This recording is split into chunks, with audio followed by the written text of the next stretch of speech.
origina a un asesino? Él se balanceó un poco y disparó 2 veces. Un tiro me dio en el brazo y el otro se perdió en el aire. ¿Puede la ciencia determinar los factores que llevan a la gente a extremos brutales? Eso los torna más dispuestos, con mayor capacidad de realizar actos violentos. ¿Los asesinos nacen o se hacen? Es la gran emoción. Es algo que impulsa a alguien a la venganza y a la violencia. No fue solo una matanza por coincidencia o al azar. Fue planeada por 50 semanas. ¿Y quién es el más malvado? Existe una escala para medir las facetas más viles de la conducta humana.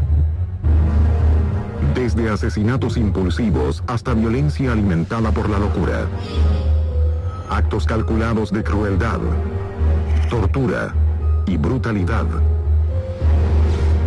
La ciencia forense clasifica a los peores en el índice de maldad.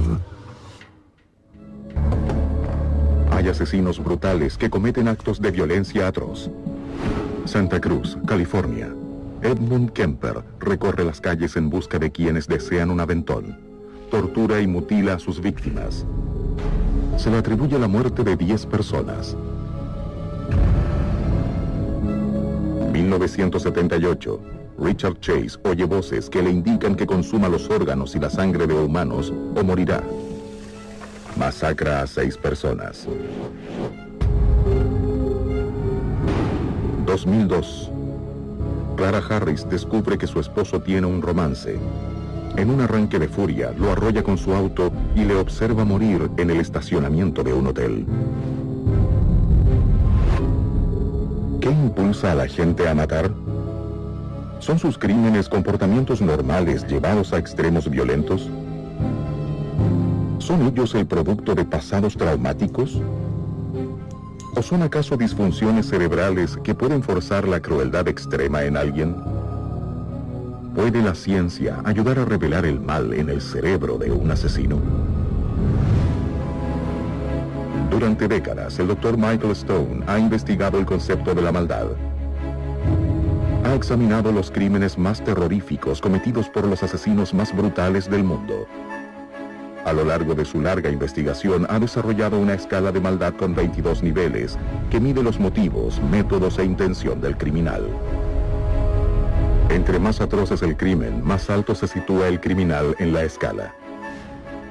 Una de las herramientas que el Dr. Stone utiliza para entender mejor a un asesino y a quien está tras el criminal es la investigación científica. A menudo me preguntan qué hilos en común existen entre asesinos y si estos son producto de su naturaleza o de su ambiente. Nuevas investigaciones revelan cómo y por qué las personas se convierten en asesinos y qué los diferencia del resto de nosotros. ¿Puede la ciencia ayudar a descubrir los motivos y los impulsos de una mente criminal que le incitan a la violencia? ¿Cuánto se sabe sobre lo que motiva a alguien a matar? ¿Existen rasgos que distingan a aquellos capaces de matar?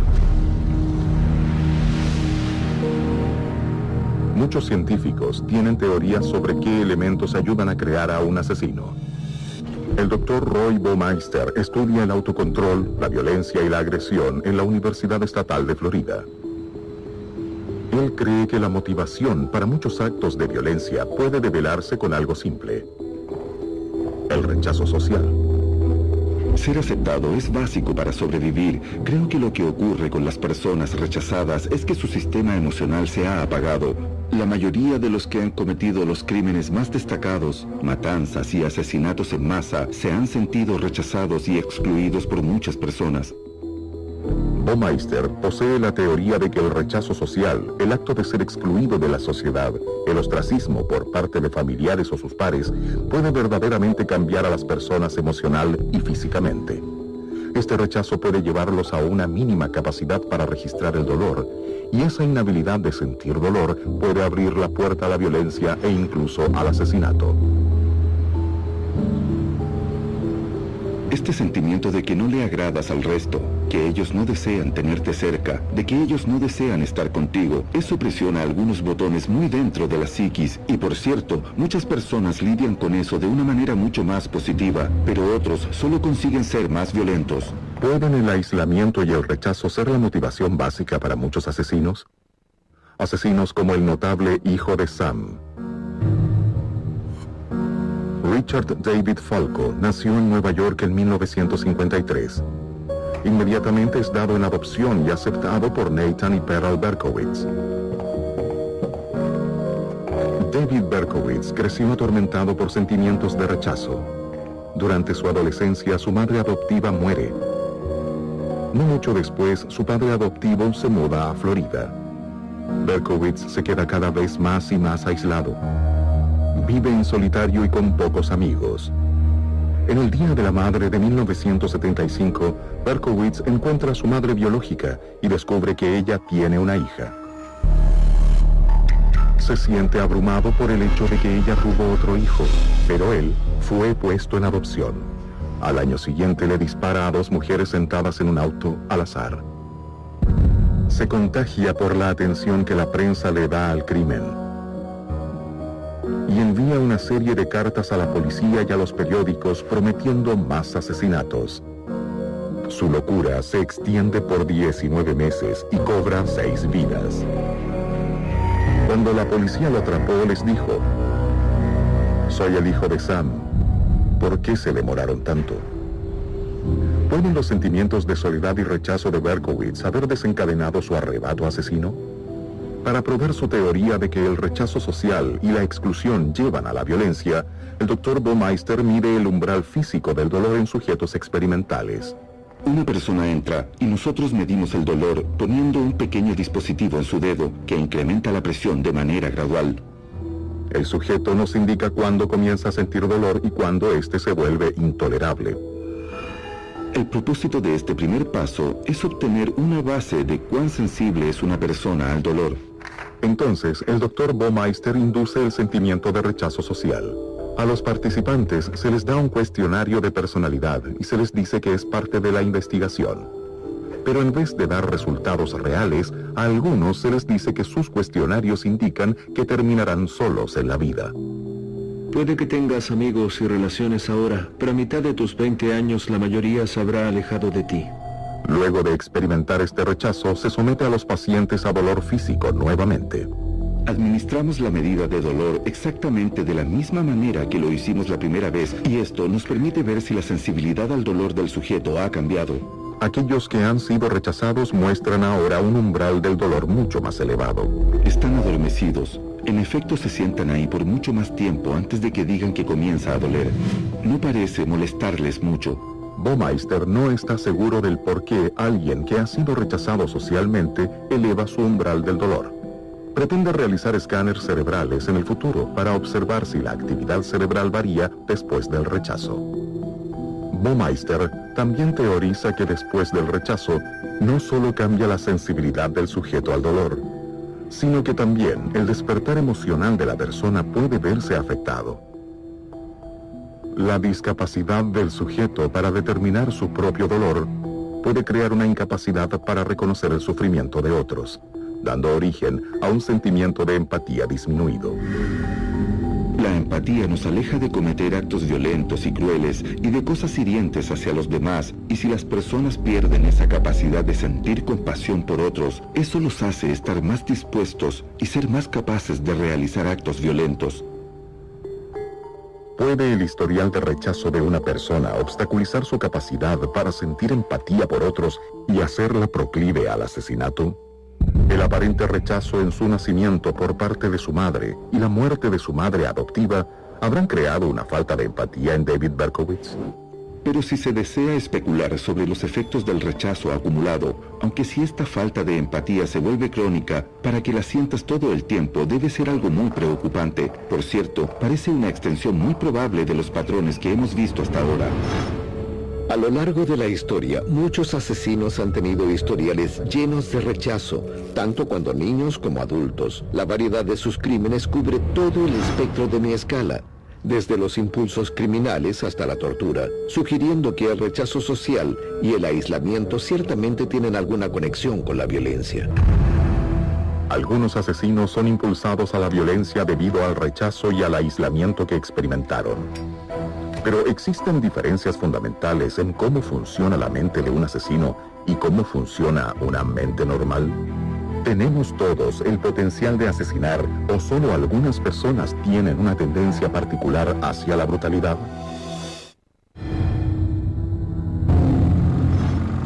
El Dr. Michael Stone se encuentra en un viaje para entender por qué las personas matan. ¿Qué es lo que la ciencia puede revelar sobre el cerebro de un asesino? ¿Existen personas con más probabilidades de cometer actos de violencia y asesinatos? ¿Qué factores pueden estar dentro del cerebro de un asesino? ¿Podría haber alguna explicación lógica para homicidas brutales como Edmund Kemper? No fue solo una matanza por coincidencia o al azar, fue planeada por 50 semanas. Santa Cruz, California, 1972. Edmund Kemper recorre las calles en busca de quienes desean un aventón. Selecciona a 2 mujeres universitarias y las asesina en su auto. Kemper lleva los cuerpos a su casa y descuartiza sus miembros y cabezas. Guarda algunas partes de los cuerpos en su refrigerador como trofeos, diseminando los restos a lo largo de la costa californiana. Su locura continúa por cerca de 1 año. En un acto final de violencia, decapita a su madre mientras duerme. Se le atribuye la muerte de 10 personas. Es sentenciado a cadena perpetua. ¿Cómo puede alguien llevar la crueldad a tal extremo? ¿Es posible perder totalmente la empatía por otros? Sin la empatía es muy difícil ser compasivo porque necesitas entender los estados emocionales de tus semejantes. Marco Iacoboni es un neurocientífico de la Universidad de California. Él cree que la fuente de tal brutalidad puede estar en ciertas células del cerebro humano llamadas neuronas espejo. Estas células cerebrales son necesarias para reconocer y admitir las emociones humanas. Lo que las neuronas espejo hacen es ser el fundamento del comportamiento social en el cerebro. Iacoboni estudia cómo las neuronas espejo tienen un rol en la empatía y en la violencia. Su teoría: las neuronas espejo le dicen al cerebro cómo leer e interpretar las emociones de otros, identificar la felicidad o la ira y reflejar esa acción. Supongamos que mis células se activan en mi cerebro cuando estoy afligido, y por lo tanto hago algunas expresiones faciales que expresan mi aflicción, y las mismas células se activan cuando veo otras personas en problemas. Iacoboni cree que las personas sin el funcionamiento debido en las células neuronales espejo no pueden sentir empatía o ver a otra persona que siente dolor. Y esta desconexión incrementaría las posibilidades de que alguien recurra a la violencia. Para probar esta hipótesis, Iacoboni mira dentro del cerebro humano. Realiza escáneres funcionales en pacientes. Dentro del escáner, los sujetos ven fotos de expresiones faciales mostrando felicidad o ira. Primero, solo se les indica que observen las imágenes. Luego, se les pide que imiten las emociones. Los resultados son enigmáticos. Los rastreos cerebrales revelan que las neuronas espejo viajan a 2 lugares del cerebro. La actividad neuronal comienza en la región responsable del movimiento muscular. Las células espejo instruyen al cerebro a reflejar literalmente la acción observada. Las células después viajan a los centros emocionales del cerebro y se traducen en una comprensión emocional de felicidad. El proceso conecta una acción a una emoción. Y esto forma los fundamentos de la empatía. Cuando siento ciertas emociones, expreso esas emociones con mi cuerpo, con mi rostro. Iacoboni pudo dar validez a su teoría al probarla con sujetos impredecibles.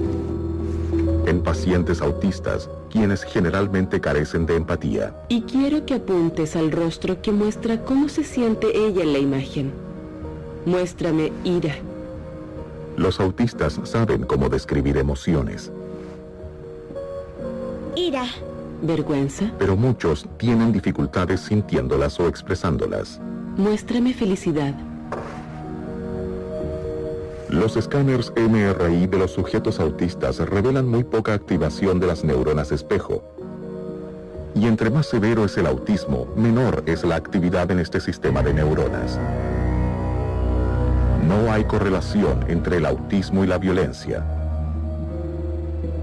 Pero Giacoboni cree que la separación entre las neuronas espejo y los centros emocionales del cerebro puede bloquear los sentimientos de empatía y puede tener participación para explicar la violencia. Hoy planea expandir su investigación a criminales violentos. ¿Podrían estudios posteriores explicar la falta de empatía mostrada por Edmund Kemper?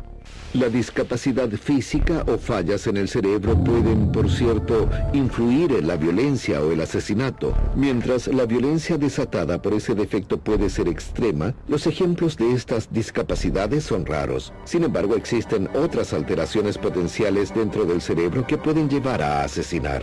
¿Qué otros secretos se ocultan dentro de la mente del asesino? ¿Qué puede revelar la ciencia sobre el por qué matan? Y esta es el área que tiene sentido entre las percepciones que usted posee, y a medida que la ola de pérdidas avanza, empezamos a tener pensamientos más claros. ¿Qué otros secretos se ocultan dentro de la mente de un asesino? ¿Existen ciertos factores que llevan a alguien a matar? Combinados, el rechazo social junto con la discapacidad física del cerebro tiene parte en la violencia y el asesinato. La enfermedad mental es el factor clave detrás de asesinos con alucinaciones, quienes luego arremeten contra una realidad falsa. Las alucinaciones y la realidad distorsionada que ellos crean puede llevarlos a matar. El vínculo entre un asesino y la enfermedad mental se puede observar en casos raros pero inquietantes. Sacramento, 1978. Richard Chase, de 27 años, oye voces. Ellas le indican que debe consumir la sangre y los órganos de otros o morirá. Y se lanza en un brutal arrebato asesino que cobra la vida de 6 personas. Chase sufre esquizofrenia. La esquizofrenia, una enfermedad mental que afecta al 1% de la población, crea una realidad alternativa de voces y percepciones distorsionadas en sus víctimas. Pero ¿cómo altera esta enfermedad la realidad de una persona? ¿Es tan solo una afección mental o tiene un impacto físico en el cerebro? La ciencia nos lleva ahora dentro del cerebro para ver cómo funciona la esquizofrenia. Uno de los misterios es qué ocurre en el cerebro cuando aparece la esquizofrenia. El Dr. Paul Thompson es un neurólogo del Laboratorio de Neuroimágenes de la Universidad de California.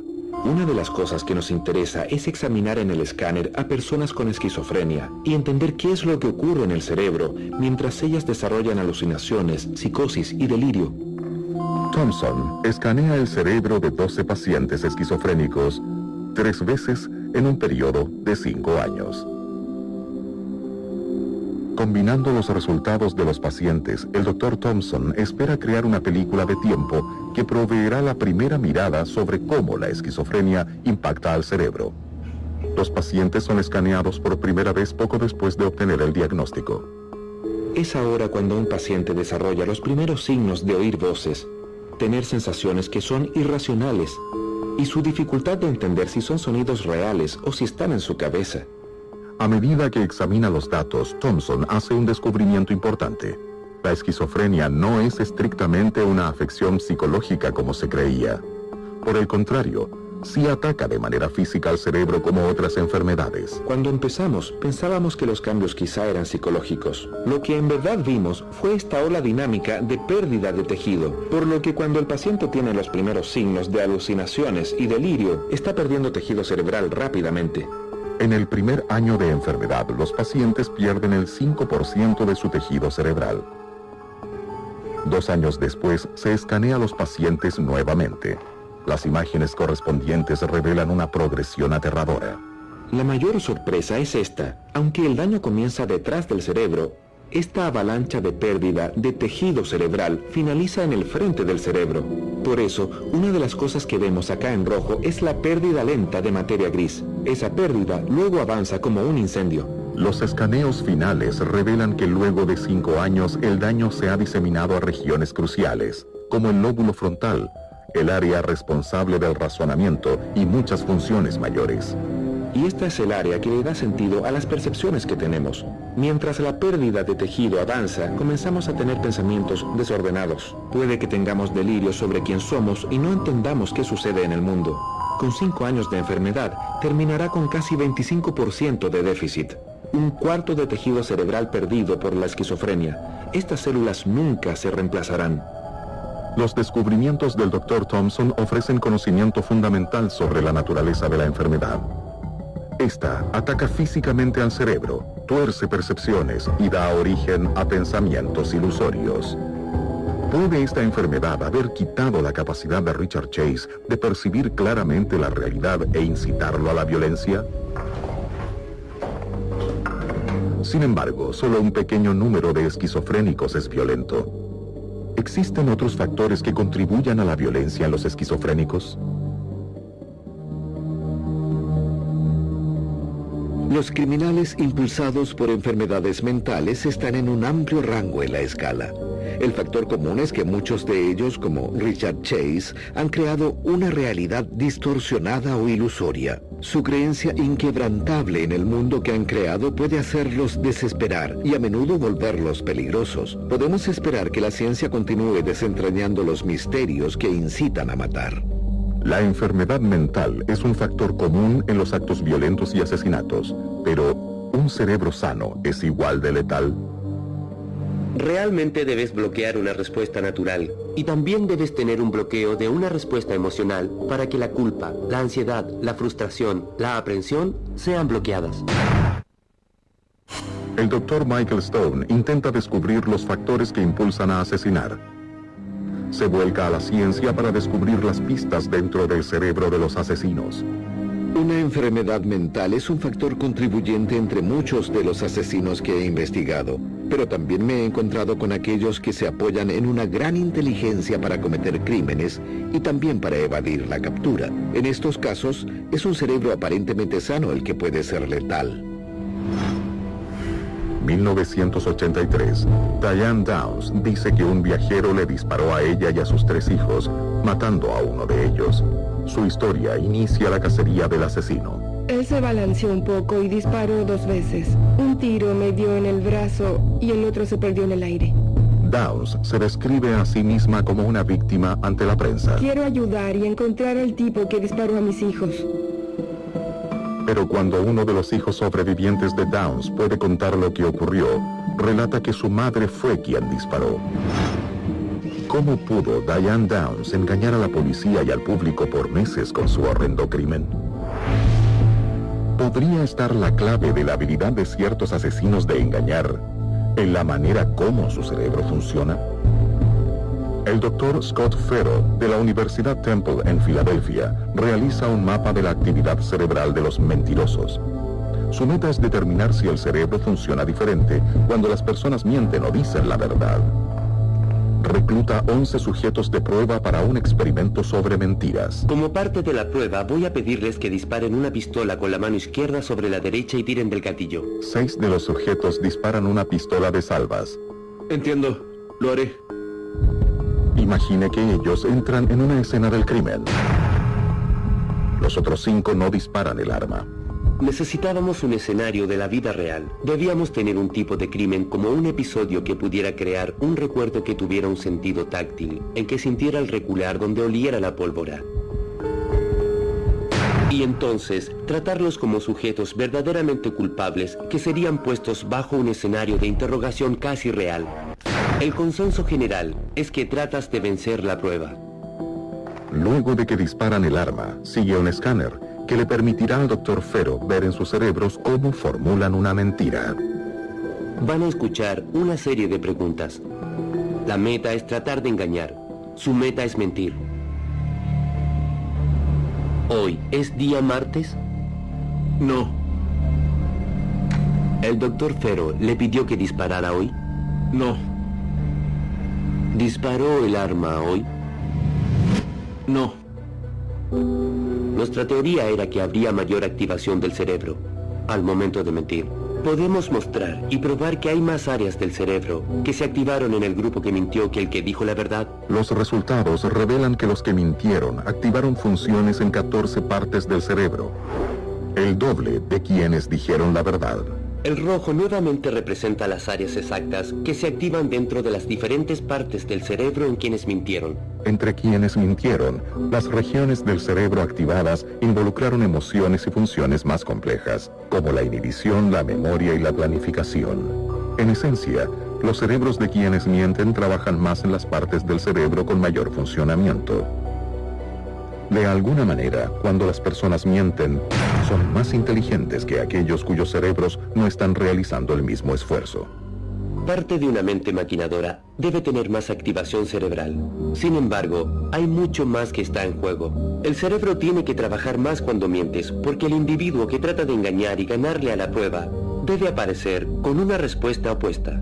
Cuando engañas realmente, debes bloquear una respuesta natural. Y también debes tener un bloqueo de una respuesta emocional para que la culpa, la ansiedad, la frustración, la aprensión sean bloqueadas. Las respuestas de memoria del cerebro también deben estar bloqueadas porque claramente tienes un recuerdo de ese crimen que se cometió. Cuando dices la verdad, es relativamente fácil. No hay memoria, no hay engaño. Si alguien es un mentiroso sistemático, es muy probable que existan patrones que se desarrollen. ¿Pueden esos patrones en las regiones de funciones mayores del cerebro motivar a ciertas personas a cometer crímenes? Los asesinos maquinadores y embusteros como Diane Downs usan su inteligencia para ayudarse a evadir la detección. Sus crímenes a menudo son particularmente atroces porque, a diferencia de aquellos con enfermedades mentales, están conscientes y son responsables de sus acciones. Desafortunadamente, incluso los más dotados pueden estar entre los más peligrosos. ¿Qué más puede revelar la ciencia sobre el cerebro de un asesino? ¿Hay alguna diferencia fundamental entre lo que impulsa a hombres y mujeres a la violencia? Esta fuerza era funcional en el pasado. Hoy en día no es tan funcional. Puede ser disfuncional y guiar a la violencia. El Dr. Michael Stone utiliza la ciencia para explorar los cerebros de los asesinos. En búsqueda de más conocimiento, comienza a investigar para revelar las respuestas a las preguntas fundamentales. ¿Matan hombres y mujeres por la misma razón? Los hombres tienen la reputación de ser el género más violento y las estadísticas lo respaldan. Cada año, más del 80% de todos los homicidios en los Estados Unidos son cometidos por hombres. Esto lleva a la pregunta, ¿tienen hombres y mujeres diferentes impulsos para matar? ¿Y cuáles son esos impulsos? Biddeford, Maine, junio de 1996. Samuel y Lucinda Collins son vistos tomados de la mano y besándose en una feria del lugar. Llevan casados 10 años y tienen un hijo de 8 años de edad. Tanto amigos como vecinos les conocen como una familia unida y una pareja afectuosa. A las semanas, Collins descubre que su esposa le engaña. Él la apuñala ese mismo día. 2002. David y Clara Harris parecen tener la vida perfecta. Hijos, un negocio exitoso, una casa hermosa. Pero Clara descubre que Davis mantiene otra relación. Ella no está dispuesta a renunciar a su matrimonio. Intenta volverse más atractiva para David. Comienza a hacer ejercicios y a broncearse. Su única petición es que él nunca más vuelva a ver a su amante. David accede. Pero cuando Clara lo ve de la mano con ella en un hotel, lo atropella con su automóvil. David muere en el estacionamiento. El motivo detrás de estos homicidios fue la emoción humana básica del celo. Pero hombres y mujeres matan por las mismas razones. ¿Pueden los celos y la violencia que generan revelar algo sobre lo que impulsa a la gente a asesinar? El Dr. Randy Larsen de la Universidad de Washington en St. Louis cree que los celos ofrecen una visión única sobre qué motiva a las personas a matar. Larsen insiste en que es una emoción predeterminada que revela diferencias fundamentales entre hombres y mujeres. Para probar su teoría, invita a 55 hombres y mujeres a participar en un estudio psicológico. Por favor, tome asiento. Ellos vienen al laboratorio individualmente para una sesión de 2 horas. Muy bien, voy a colocar 2 electrodos en su cabeza. El primero, justo aquí. Utilizando un polígrafo, el Dr. Larsen podrá medir 3 indicadores de tensión diferentes. Y ahora voy a colocar el cable detrás de su oído. Concretamente, el movimiento muscular involuntario, los niveles de sudor y el ritmo cardíaco. ¿Y el segundo? Todos estos son indicadores de la cantidad de celos que siente el sujeto. Las medidas fisiológicas están fuera del control voluntario y por eso son como una línea directa al sistema nervioso autónomo, la respuesta de lucha o vuelo que tenemos. Muy bien, estamos listos para comenzar. Aquí está el botón para presionar cuando tenga la imagen en mente. Para provocar sentimientos de celos en los sujetos, el Dr. Larsen les presenta un escenario de traición emocional. Piense en una serie de relaciones románticas que haya tenido en el pasado o que tenga en la actualidad. Ahora, imagine que esa persona con quien está involucrado se interesa en alguien más. Imagine que su compañero se está enamorando y formando un lazo emocional con esta otra persona.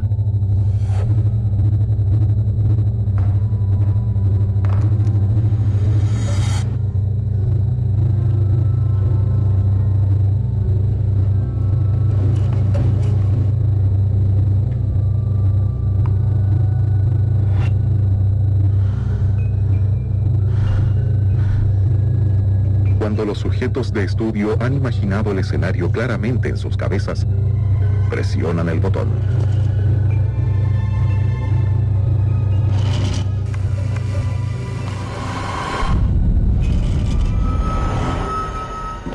El polígrafo recoge todos los datos de los niveles de tensión del sujeto por 20 segundos.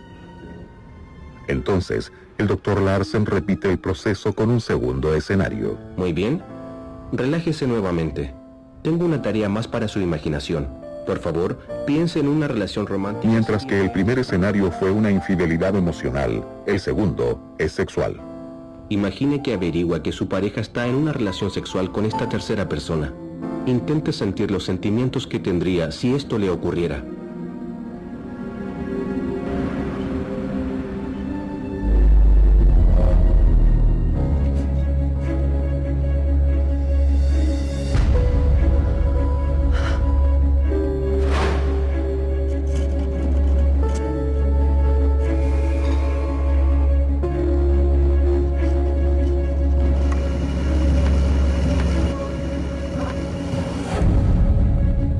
Los hombres tienen una reacción mucho más fuerte a la idea de una traición de tipo sexual.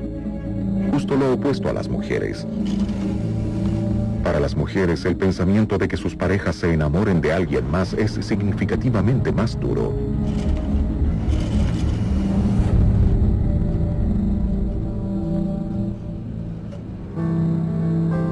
Los descubrimientos del Dr. Larsen parecen ser respaldados por ciertos casos criminales. Clara Harris trató de salvar su matrimonio luego de saber que su esposo estaba teniendo un romance con otra mujer. Pero cuando le vio con su amante luego de prometer dejarla, Harris fue amenazada por su vínculo emocional y eso la llevó más allá del límite. Sin embargo, Samuel Collins no esperó para averiguar cuán emocionalmente serio era el engaño de su esposa antes de matarla a puñaladas.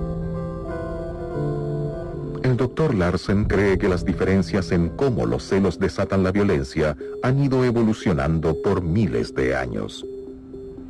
Somos los receptáculos de nuestro pasado evolucionario, somos los hijos de nuestros ancestros, y la idea es que quizás llevamos en nosotros estas tendencias psicológicas evolucionadas, que nuestros antepasados desarrollaron para resolver estos problemas, y a largo plazo, la reproducción sexual es uno de esos problemas. Hombres y mujeres usan el apareamiento a largo plazo con el mismo fin: pasar sus genes a la siguiente generación. Pero eso también presenta a cada gen con desafíos únicos. Los celos son la respuesta a esos retos. Para un hombre, en nuestro pasado, el peligro sería que su pareja se enamorara de otro. Las mujeres siempre han tenido la certeza de que el hijo que tienen es suyo. Los hombres nunca lo han estado, por lo que los celos pueden haber evolucionado como un mecanismo para proteger a su pareja. Para ser sensibles en caso de infidelidad, básicamente para asegurarse de que el hijo que su pareja tiene es suyo.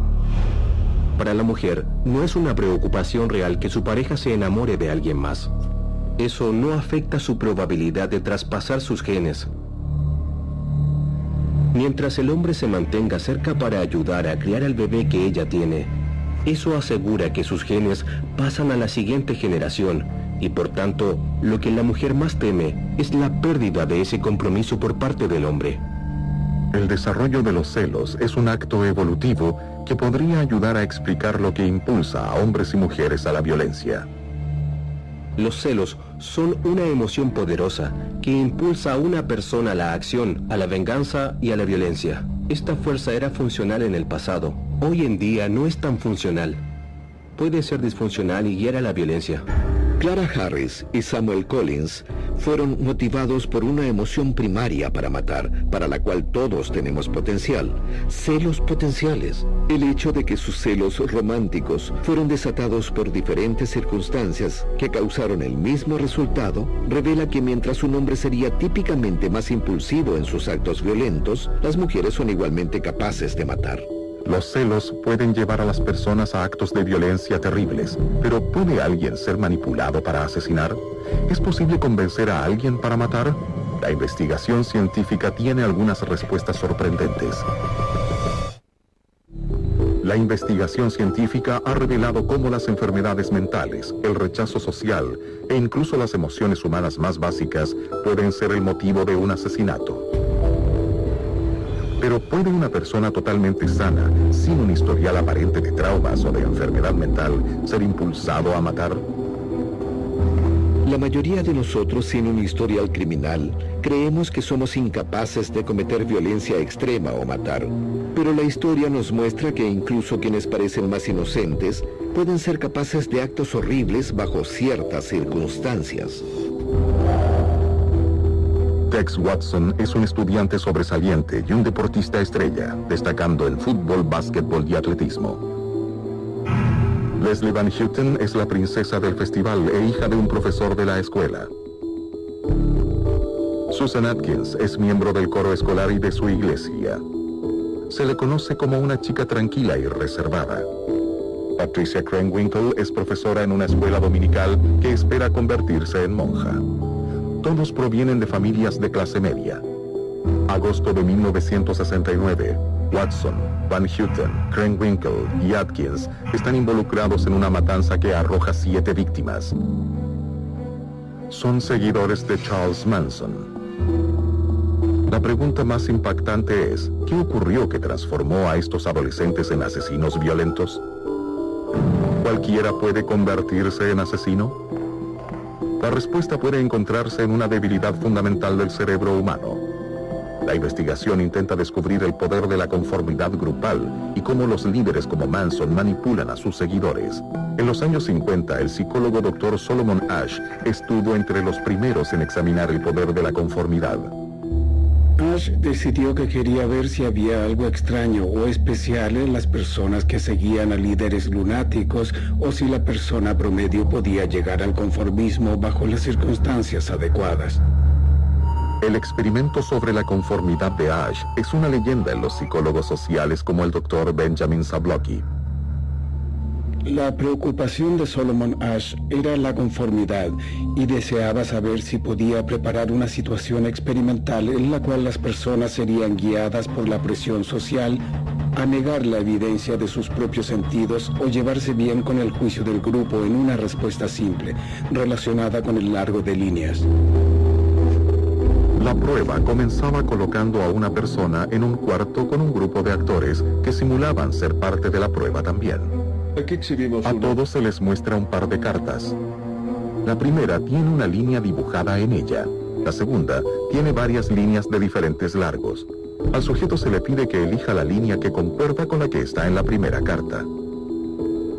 Todos los demás, todos los actores que pretendían ser sujetos de prueba, dan la respuesta equivocada. B. Luego de que todos los actores dan la respuesta equivocada, viene el turno B del verdadero sujeto de pruebas. El experimento intenta averiguar si el sujeto de prueba ignorará al grupo y responderá correctamente, o si la presión de la conformidad lo impulsará a dar una respuesta errada. Es A. Inicialmente, los sujetos de prueba dan la respuesta correcta, pero la respuesta no viene rápidamente. La mayoría duda. Ellos externamente muestran el conflicto que ocurre en su interior entre el deseo de ser parte del grupo y el deseo de seguir la evidencia de sus propios ojos. Pero a medida que la prueba prosigue, la mayoría de los sujetos se conforman con el grupo y comienzan a dar la respuesta errada. El deseo de ser aceptado sobrepasa al deseo de hacer lo correcto. Es A. Lo que se estableció fue que el 75% de los sujetos de prueba negó la evidencia ante sus propios ojos y se conformó o se llevó bien con lo que los otros dijeron. No es que ellos tuvieran razones legítimas para estar inseguros, pero ellos fueron despedazados por este poder de conformidad de la opinión unánime del grupo. Este comportamiento se conoce entre los científicos como comportamiento de grupo. Esto describe el poder que los líderes de cultos ejercen al crear pensamientos unificados entre sus seguidores. En el caso de Charles Manson, no solo fue capaz de manipular a otros ante su presencia, sino que su dominio continuaba incluso cuando no se encontraba con ellos. Lo que es interesante y a la vez aterrador sobre la familia Manson es que el mismo Charlie Manson no se encontraba presente en ninguno de los famosos asesinatos que sus seguidores cometieron, como el de los Tate o el de los LaBianca. Sus cerebros estaban tan lavados por la experiencia del culto que ejecutarían estos actos incluso cuando Charlie Manson no se encontraba físicamente ahí para supervisarlos. Ese es el gran paso dentro del camino hacia la conformidad de pesadilla que se observa en los cultos. Manson convirtió a un número de personas bien acomodadas, aparentemente exitosas, en asesinos, lo que sugiere que dentro de nosotros existe cierta vulnerabilidad que permitiría que un grupo de factores reunidos nos llevara a cometer actos que no pensábamos posibles. La ciencia continuará la búsqueda de las respuestas de qué es lo que nos impulsa a matar, tratando de descubrir los secretos que se ocultan dentro de la mente de un asesino. A medida que aparezcan nuevos criminales en el mundo, la ciencia estudiará cómo y por qué cometen estos crímenes brutales. Los descubrimientos científicos futuros ayudarán al Dr. Stone en su búsqueda para determinar quién es el más malvado. ¿Qué origina a un asesino? Él se balanceó un poco y disparó 2 veces. Un tiro me dio en el brazo y el otro se perdió en el aire. ¿Puede la ciencia determinar los factores que llevan a la gente a extremos brutales? Eso los torna más dispuestos, con mayor capacidad de realizar actos violentos. ¿Los asesinos nacen o se hacen? Es la gran emoción. Es algo que impulsa a alguien a la venganza y a la violencia. No fue solo una matanza por coincidencia o al azar, fue planeada por 50 semanas. ¿Y quién es el más malvado? Existe una escala para medir las facetas más viles de la conducta humana.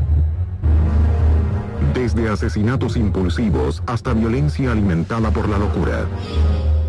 Actos calculados de crueldad, tortura y brutalidad. La ciencia forense clasifica a los peores en el índice de maldad. ¿Puede la ciencia ayudar a revelar el mal en el cerebro de un asesino? Durante décadas, el Dr. Michael Stone ha investigado el concepto de la maldad. Ha examinado los crímenes más terroríficos cometidos por los asesinos más brutales del mundo.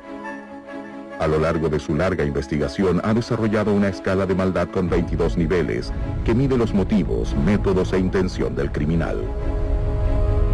Entre más atroz es el crimen, más alto se sitúa el criminal en la escala. Una de las herramientas que el Dr. Stone utiliza para entender mejor a un asesino y a quien está tras el criminal es la investigación científica. A menudo me preguntan qué hilos en común existen entre asesinos y si estos son producto de su naturaleza o de su ambiente. Nuevas investigaciones revelan cómo y por qué las personas se convierten en asesinos y qué los diferencia del resto de nosotros. ¿Puede la ciencia ayudar a descubrir los motivos y los impulsos de una mente criminal que le incitan a la violencia? Este rechazo puede llevarlos a una mínima capacidad para registrar el dolor, y esa inhabilidad de sentir dolor puede abrir la puerta a la violencia e incluso al asesinato. Este sentimiento de que no le agradas al resto, que ellos no desean tenerte cerca, de que ellos no desean estar contigo, eso presiona algunos botones muy dentro de la psiquis y, por cierto, muchas personas lidian con eso de una manera mucho más positiva, pero otros solo consiguen ser más violentos. ¿Pueden el aislamiento y el rechazo ser la motivación básica para muchos asesinos? Asesinos como el notable hijo de Sam. Richard David Falco nació en Nueva York en 1953. Inmediatamente es dado en adopción y aceptado por Nathan y Pearl Berkowitz. David Berkowitz creció atormentado por sentimientos de rechazo. Durante su adolescencia, su madre adoptiva muere. No mucho después, su padre adoptivo se muda a Florida.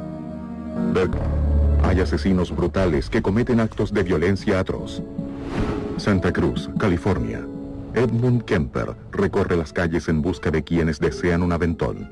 Tortura y mutila a sus víctimas. Se le atribuye la muerte de 10 personas. 1978. Richard Chase oye voces que le indican que consuma los órganos y la sangre de humanos o morirá. Masacra a 6 personas. 2002. Clara Harris descubre que su esposo tiene un romance. En un arranque de furia, lo arrolla con su auto y le observa morir en el estacionamiento de un hotel. ¿Qué impulsa a la gente a matar? ¿Son sus crímenes comportamientos normales llevados a extremos violentos? ¿Son ellos el producto de pasados traumáticos? ¿O son acaso disfunciones cerebrales que pueden forzar la crueldad extrema en alguien? ¿Cuánto se sabe sobre lo que motiva a alguien a matar? ¿Existen rasgos que distingan a aquellos capaces de matar? Muchos científicos tienen teorías sobre qué elementos ayudan a crear a un asesino. El doctor Roy Baumeister estudia el autocontrol, la violencia y la agresión en la Universidad Estatal de Florida. Él cree que la motivación para muchos actos de violencia puede develarse con algo simple: el rechazo social. Ser aceptado es básico para sobrevivir. Creo que lo que ocurre con las personas rechazadas es que su sistema emocional se ha apagado. La mayoría de los que han cometido los crímenes más destacados, matanzas y asesinatos en masa, se han sentido rechazados y excluidos por muchas personas. Baumeister posee la teoría de que el rechazo social, el acto de ser excluido de la sociedad, el ostracismo por parte de familiares o sus pares, puede verdaderamente cambiar a las personas emocional y físicamente.